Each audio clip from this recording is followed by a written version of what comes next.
It's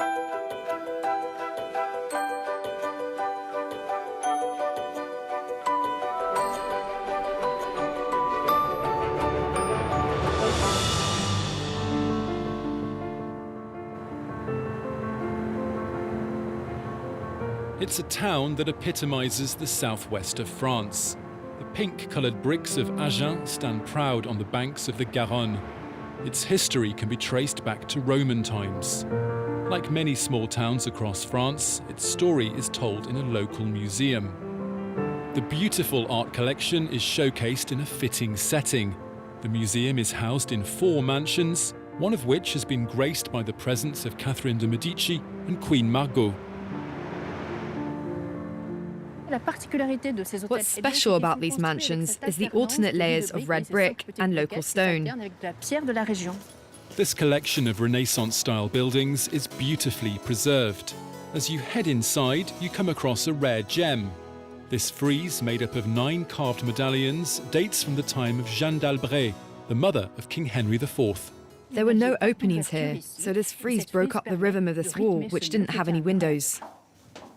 The cellar of the museum used to be a jail, and some of the iron shackles used to tie up the prisoners can still be seen. Another original feature is this elegant stone staircase, which is used to access the more refined upper floors.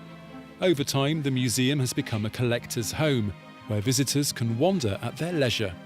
It's an eclectic museum because of its various donations and donors. Each collection reflected the taste of the person that bequeathed it. There are 3,000 works on display ranging from ancient times to the present day. There are sculptures and objets d'art like these Rodin vases, but there are also sketches and paintings, including this melancholic male portrait thought to be the work of Gustave Courbet. For me, this portrait is the very essence of Romanticism. There isn't enough space for the entire collection to be put on show, and the museum's stockroom is an Ali Baba's cave. You can find clocks, spikes, and even revolutionary sabres. Today, the curator has come to see how the restoration of this timepiece is coming along.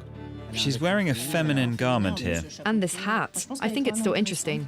He regularly comes to sift through these objects because forgotten treasures could well be hiding. We're still trying to figure out who made some of these works. That's what makes the archive so interesting. It's all about housing these works in the best possible way. Once each piece is restored, it can then be shown to an expert. The museum is now working hard to tell its younger visitors the little-known history of the proud city of Agen.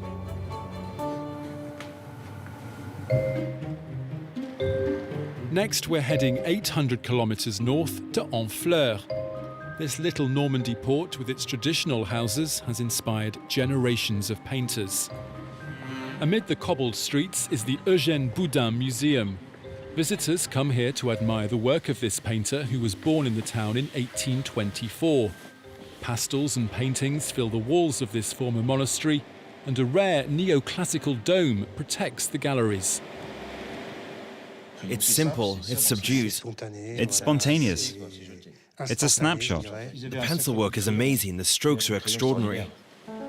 The museum also celebrates other painters of the post-Impressionist movement.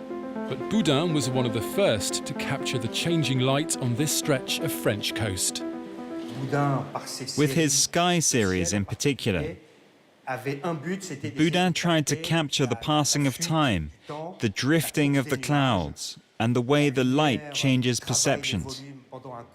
He also wanted to paint modern subjects.